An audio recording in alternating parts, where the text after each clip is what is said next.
Hi, everyone. I'm Zoe Elton, and I'm very happy to welcome to the Mill Valley Film Festival Suzanne Lindon, the filmmaker and actor and writer of Spring Blossom, which I think is an extraordinary new film. Suzanne, welcome to Mill Valley Film Festival. Well, thank you. This is so nice to meet you and to be here. So thank you very much. Thank you. Well, I'm thrilled that you're here. I'm kind of amazed by the film, I have to say. It's a really, really beautiful piece of work. And it makes me wonder about you. So I'm wondering, who are your influences? Who are the artists that you love? What's the music that you love? What do you read? What are the films that you love? Can you tell me a little bit about the things that, in the arts that have moved you? Yeah, sure. Well, first, thank you for what you said on the movie because, it means a lot and I am very moved by what you said. So thank you. And yeah, sure. Actually, I'm very interested in all form of arts. So I have many influences. I love, of course, I love French cinema because I grew up watching movies, and because I'm French, the first films I used to watch were French ones because I understood better. So I'm really passionate about Maurice Pialat. Mm-hmm. I love his work, and especially two films, À nos amours and Loulou with Gérard Depardieu and Isabelle Huppert. And so I love these films. And after, when I was 11, I discovered a movie entitled Running on Empty by Sidney Lumet with River Phoenix. And I was, I became completely, I fell in love with the film, and I fell in love with River Phoenix too. So that was a huge discovery for me. But as you said, I've been very influenced by other things than just movies, like dance, for example. I love choreographers and I love ballet, and I'm very interested in Pina Bausch's work. Oh, yeah. Her work, and I love it. And I remember that when I was little, I went to see in a theater a big ballet, and that was created by James Thierry. It's Charlie Chaplin's grandson. So I've been very moved to see that because I remember that he used to be on rollers and he was playing violin and I was amazed by that because I was very little when I saw that. So I think I've been very inspired by dance and dancers and so music, because of course I love classical music like operas and everything, but I also love kind of a more modern music and also like the Beatles and the Rolling Stones. But I love French songwriters such as Barbara or Christophe. It's in the movie, and of course the songwriter who helped me with the music of the film, Vincent Delerme. So all this really inspired me. You're mentioning Pina Bausch. It's like, yeah, that makes complete sense. I mean, have you seen her work, or in live?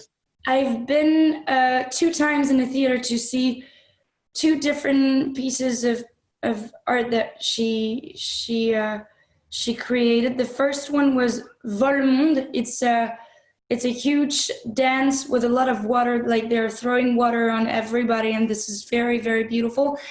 And I saw another one which is Contact Off, and that was very beautiful. And after, I also discovered many things of her work in Wim Wenders' film Pina, in which we can see a lot of different things that she has done. So, yeah. But yeah, I've always been very interested in her universe and everything. Yeah, well, it's interesting because I think that she put something into the body, but also in her choreography, there's a real sense of musicality and rhythm. And I love those moments in your film where you go into, the choreography of it. Talk a little bit about that for you. I mean, why did you choose to do that? And what was the purpose of it? Well, actually, when I was writing the film, I was younger than now. It was 5 years ago. And I really wanted to talk about adolescence and this weird and complicated period in which sometimes we are melancholic without really being able to explain what we are really feeling. So I was writing about that because I was not totally a child, but I wasn't a grown-up yet. So that was complicated for me to handle that. And so I needed something to escape from my daily life. And I think that writing the film was my way to escape from that. But of course, in the film, there's this love story, and I wanted the love story to be very pure and very respectful, so very platonic, because there's an age difference that forbid them to be totally together. And I wanted to find something that could make them feel together and that could that could make them feel really in love and leave their patient. And so I thought about dancing together because it was a way for me to make them feel each other without really touching each other.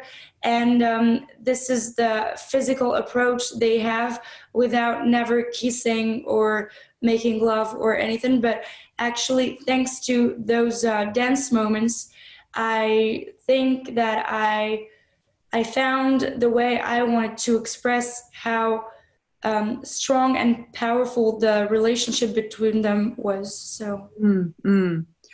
I know it's an interesting thing because obviously we're in a time where that connection between a younger woman or a younger girl and an older man can be very, very controversial. And I think one of the things that really strikes me about your choice of doing this is, first of all, it's a little bit ambiguous about whether that means that there is actually a physical sexual relationship going on, or whether it really is, as she says at the end of the film, she's experienced first love. Yeah. You know? Yeah, well, to me, it's a real first experience, but this is a question of moment because, of course, they're not the same age, but they are living the same thing and they are feeling the same way because they are two lonely people, and she's bored with people her age and he's bored with people he's working with and with his life and everything. So for both of them, it's like a parenthesis that will help us to live their life. And this is actually the way she finds to really appreciate being a young girl at the end of the movie. Like it's a step she needs to leave to feel totally herself. But I think that in life, love stories are really, really linked with timing, and to be really, really comfortable with someone, we have to want the same thing at the same time. And actually, I don't think they want the same things or are capable to live the same things, because of course he's really, really respectful with her. He never touches her. He's really, really kind to her. And she's not influenced by the fact that he is older than her, and she is totally herself with him, and he has no power due to his age, actually. So I think that this is the first love between them for her, but this is more as a weird experience that will be the first of many other real love stories. So. Yeah, I know it's kind of fascinating because I think that, you know, when we go into film or books or fiction, quite often, you know, love becomes like the overwhelming thing, and it has to, you know, be consummated, or it has to have, you know, it is the thing. But I think the thing that I find so intriguing in this is that there is this sense of experiencing the love. Yeah. Just the love. Yeah. But it sort of honors that in a way that I think it's very rare for us to see, either, you know, in fiction or in life. You know, I think, you know, I feel like in life, it's like people often hang on to relationships because they think that they should, you know, when it's actually time to just move on, you know? Yeah, but I think that, well, in my experience, the times where I learned the most about like feeling emotions and falling in love were not necessarily the times where I was living the most intense physical things. Like, I think that just thinking about someone and being obsessed with somebody is actually the first thing you are experiencing when you're growing up. And I think that when I was 16, I really, really wanted to live my fantasies more than living my real life. And this is what I wanted to deal with in the movie. It's really about having a fantasy and being more interested in knowing it and living it than just living the real life we can have. So I think that just talking about the feeling of love and what it is to just fall in love is more important and more sincere than talking about what is it to really live a love story. I think it's more about how you feel when you discover that you're in love. Yeah. I know, it's so interesting. When I was first doing being a film programmer, I would see loads and loads and loads and loads and loads and loads of films by young white men. And pretty much the whole story was they couldn't get laid, so I called them young white male dating crisis movies, and it became a thing. And I think the other thing that happened with American independent films particularly is that everybody felt that they had to have a sex scene, and it had to be, everybody's sex scene had to be hotter than the last person's sex scene. And it's so refreshing just to sort of see a film where that is essentially, it's like, hey, guess what? There's other stuff we can be thinking about here. Yeah. Right? Yeah, actually, yeah. And this was really something that I wanted to do because I think that today this is so rare not to see two people just be together and kissing and doing some other things and everything. I just wanted to talk about two people who just meet, and this is the meeting that I was interested in and not what they were supposed to do together. And of course, there are so many different ways to live a love story and a relationship than just making love or just showing everything. I think I hate film. Well, I don't hate, but I'm not actually comfortable or surprised by movies in which I can see or understand everything because they explain everything to the audience. I like the fact that we have to think a little and that we can imagine whatever we want. And I think that this is what I'm waiting for when I'm watching a film, is to grow with the film inside me and to discover new things about myself thanks to the film and thanks to the way the director shows things without saying them too much. And I really tried to not to be too explicit because I really wanted people to identify in the story they wanted to see, and I really wanted them to feel free to imagine whatever they wanted. So yeah, and I think that really helps us as audiences to step into the space that you as an artist creates for us to have that connection with the work. I think it's interesting. I think the other thing that sort of intrigued me about your approach is that, again, in the sort of the teenager and the older man story, is that she has choice. She has agency, and I kind of feel that your approach in that way suggests to me sort of like a generational shift in the way that you are taking the way that we tell stories and saying, hey, no, we don't have to do it that way. We can do it this way. There's a sense of equality in their relationships. No one's being exploited. And it's balanced in terms of power. It's really rare that you have that. Plus, we see it mostly from her point of view, but I feel like you've claimed agency in the character, and that's what's really important.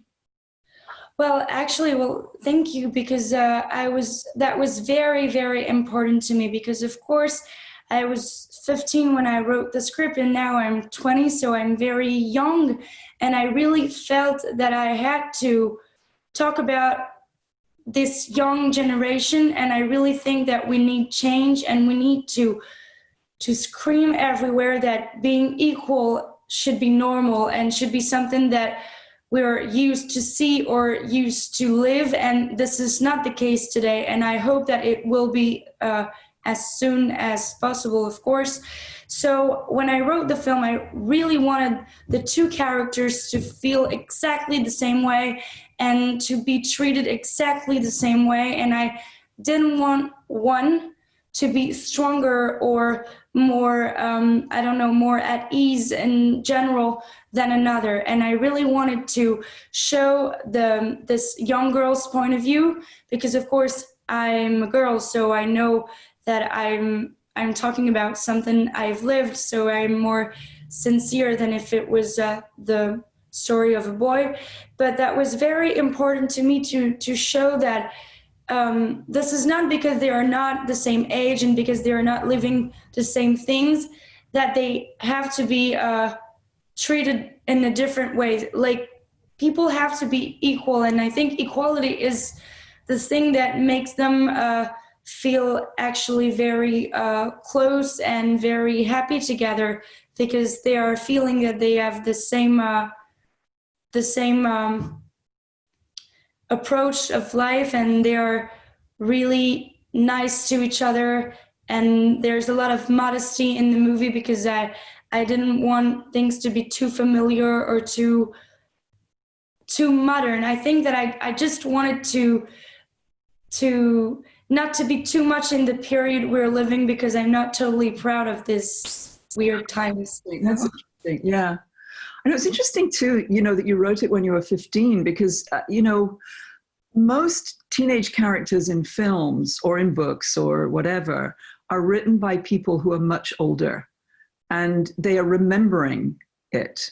And one of the things, I can't even kind of put my finger on how I experienced this, but one of the things that I felt was that you, as an authentic 15-year-old writing this piece, even though you're directing it as a 20-year-old or 19-year-old, I guess, when you directed it, but you have a direct connection with the emotional life of that 15-year-old. And I used to teach acting with teenagers, so who are sort of like pre-professional actors. And one of the things that I found was that you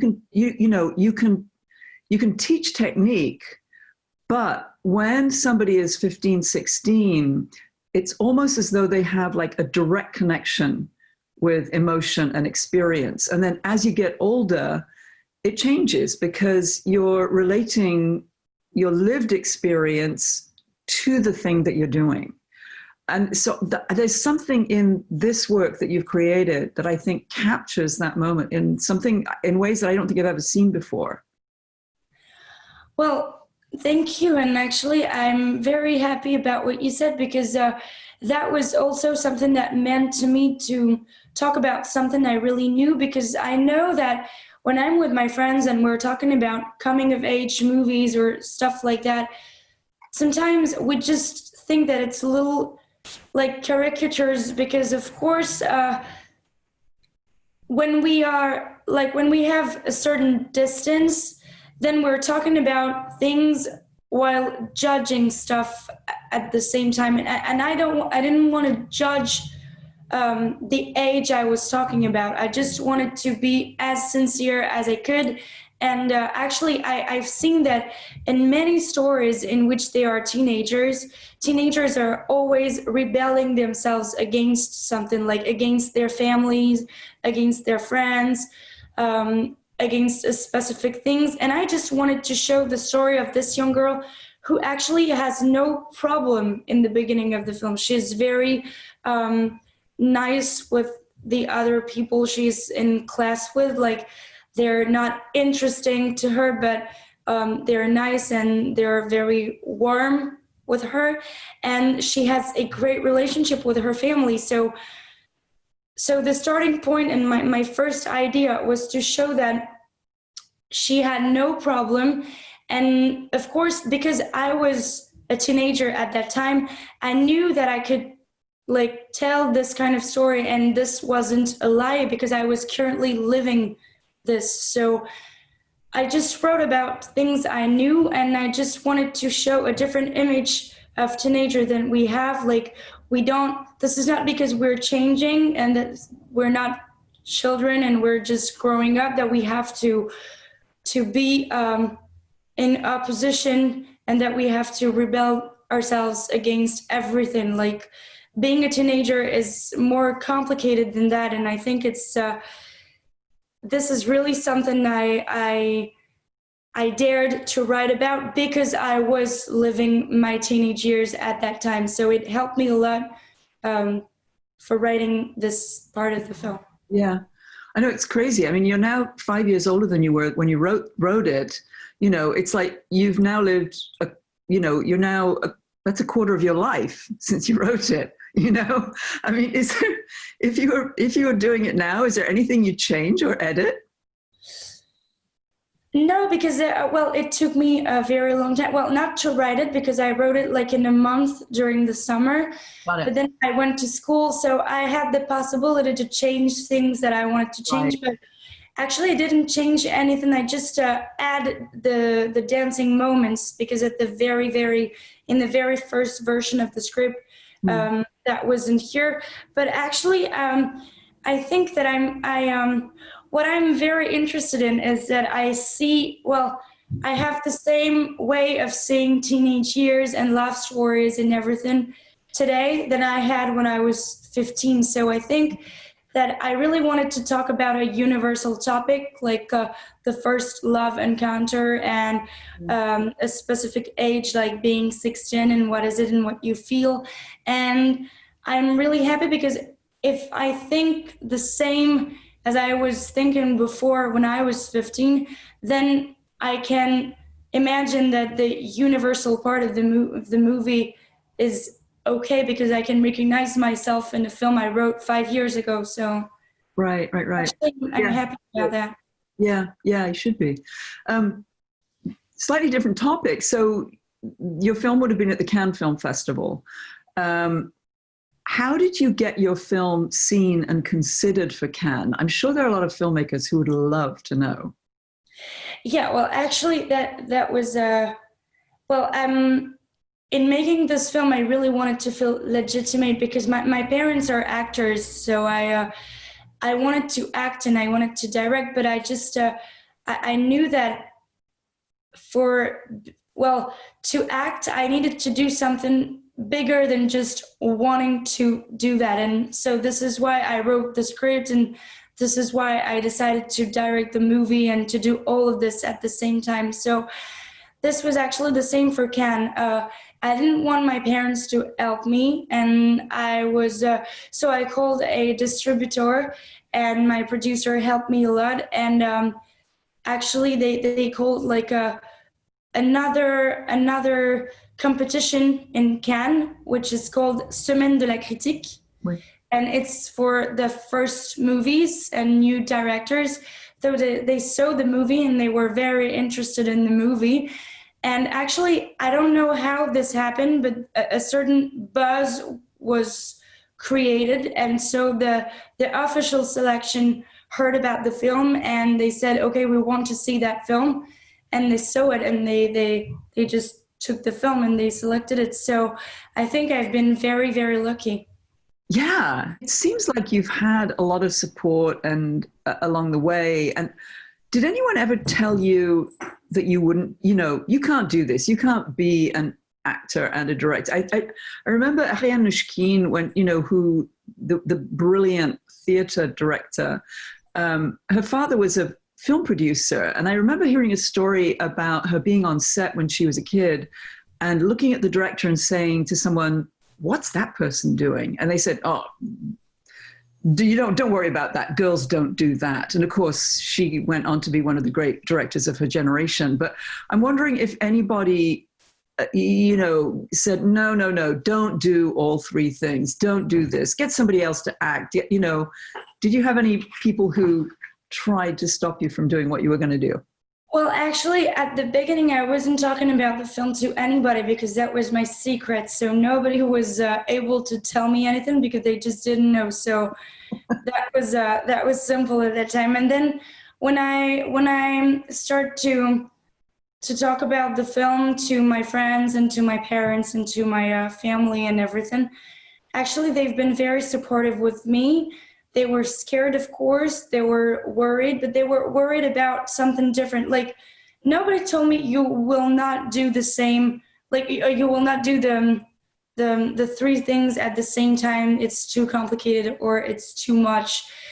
I think they've been really, really supportive with that, because they knew that I wanted, and more than wanting, I had to do all of this. Like, I needed to.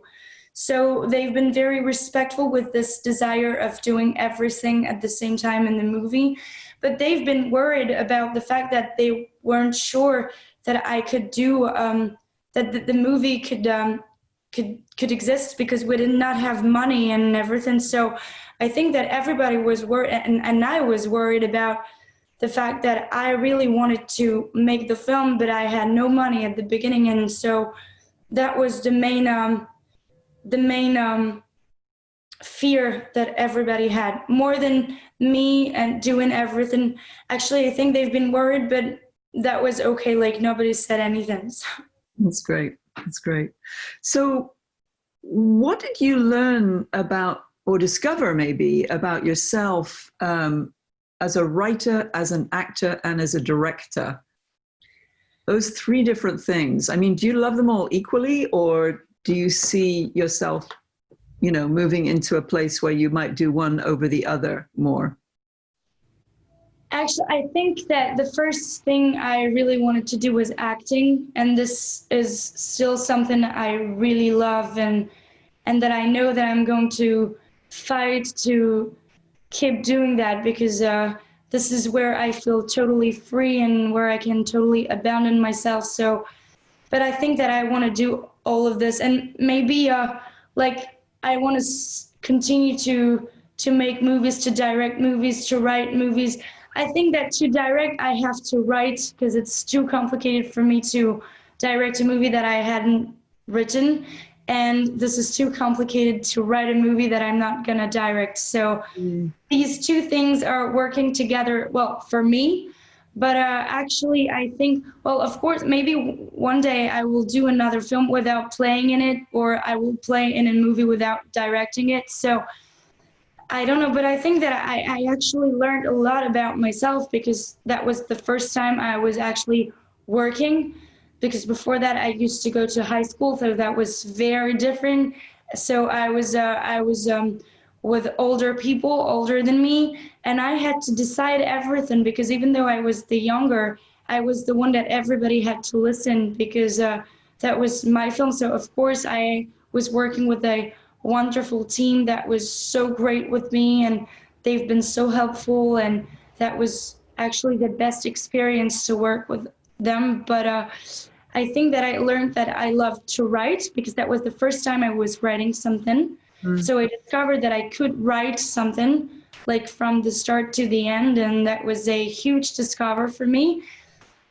And after I discovered the set and how it worked, because I never went on the set before, and I really loved that. So I discovered how it was to edit a film, to choose the music, and I think I also discovered that yeah, making movies was a way for me to feel totally free. And I knew that I was really attracted by that, but I wasn't sure that that I would be happy while doing it, and now I am. So yeah. Well, I hope that freedom is something that you exercise more and more and more and more, and that we will be able to see your work grow and, you know, grow as you do. I think this is an incredible beginning to your career, and I so look forward to seeing how your journey evolves. Well, thank you very, very much. Really, I can't even realize that we're talking about the movie, and that the movie exists, and that we are having this conversation on this, and that you liked it. So really, thank you, because it means a lot to me, really. Well, it meant a lot to me to see this great beginning. Take care. Thank you very much. And we will keep spreading the word about Spring Blossom. Thank you very much. Thank you.